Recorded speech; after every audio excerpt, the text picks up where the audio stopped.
क्या हमारी आज की टेक्नोलॉजी ही सबसे एडवांस्ड है, या फिर क्या प्राचीन समय में भी कुछ ऐसी तकनीकें मौजूद थीं जो आज भी साइंस को हैरान कर देती हैं? चलिए, पिछले समय के कुछ ऐसे ही रहस्यों को समझते हैं। इस सवाल का जवाब ढूंढने के लिए हम एक सफर पर चलते हैं, दुनिया भर के कुछ ऐसे सबूतों को देखने जो लोगों को सोचने पर मजबूर कर देते हैं। हमारा पहला पड़ाव है मिस्र का रेगिस्तान, जहां खड़ा है एक ऐसा चमत्कार, गीजा के महान पिरामिड्स। ये सिर्फ पत्थर के ढेर नहीं है, बल्कि इंजीनियरिंग के ऐसे नमूने हैं जो हजारों साल बाद भी हमें हैरान करते हैं। इनकी विशालता और इनकी जो सटीकता है, वो आज भी एक पहेली है। 1 मिनट के लिए सोचिए, कई कई टन वजनी पत्थरों को इतनी सटीकता से कैसे रखा गया, वो भी नॉर्थ स्टार से बिल्कुल परफेक्टली अलाइंड। और ये सब बिना किसी मॉडर्न मशीन या क्रेन के। आखिर कैसे? अब इसको लेकर 2 मुख्य थ्योरीज हैं। एक कहती है कि ये लाखों मजदूरों की सालों की मेहनत और सिंपल टूल्स का नतीजा था, पर एक दूसरी थ्योरी इशारा करती है एक खो चुकी, एक उन्नत टेक्नोलॉजी की तरफ, जिसके बिना ये कारनामा लगभग असंभव सा लगता है। तो आखिर सच क्या है? ये विशाल स्मारक कैसे बनाए गए? ये एक ऐसा सवाल है जिसका पक्का जवाब आज तक किसी के पास नहीं है। मिस्र से निकलकर अब हम चलते हैं अपने देश भारत के धातु विज्ञान के एक चमत्कार की तरफ। ये है दिल्ली का रहस्यमयी लौह स्तंभ। ये स्तंभ पिछले 1500 सालों से भी ज्यादा समय से मौसम की हर मार झेलता हुआ ऐसे ही खड़ा है।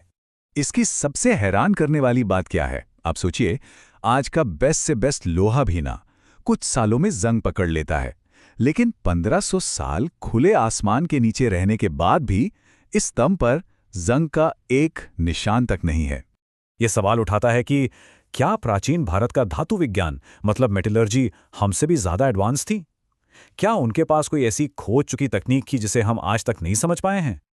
अब चलते हैं समुंदर की गहराइयों में, जहां मिला एक ऐसा उपकरण जिसे अक्सर दुनिया का पहला कंप्यूटर कहा जाता है। इसका नाम है एंटीकिथेरा मैकेनिज्म, और इससे दुनिया का पहला ज्ञात यानी नोन एनालॉग कंप्यूटर माना जाता है। एक ऐसी मैकेनिकल मशीन जो कैलकुलेशंस करती थी, बिल्कुल आज के कंप्यूटर्स की तरह, लेकिन बिना इलेक्ट्रिसिटी के।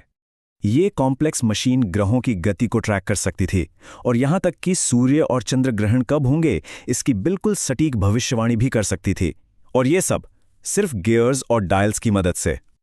और इसकी उम्र लगभग 2000 साल। एक ऐसी उन्नत टेक्नोलॉजी जिसके जैसी कोई भी चीज अगले 1000 साल तक दोबारा नहीं बनाई गई। तो फिर से वही बड़ा सवाल खड़ा होता है, उस समय के लोगों के पास खगोल विज्ञान और मैकेनिकल इंजीनियरिंग का इतना उन्नत ज्ञान आखिर आया कहां से? हमारी आखिरी पहेली हमें ले जाती है पेरू के रेगिस्तान में, जहां जमीन पर ही विशाल और रहस्यमयी आकृतियां बनाई गई हैं। ये हैं नास्का लाइन्स। यहां जमीन पर खोदे गए बड़े बड़े डिजाइन्स हैं जो जानवरों और अलग अलग पैटर्न्स को दिखाते हैं। इनकी सटीकता कमाल की है। पर सबसे अजीब बात पता है क्या है? इन्हें पूरी तरह से देखने का सिर्फ एक ही तरीका है, आसमान से।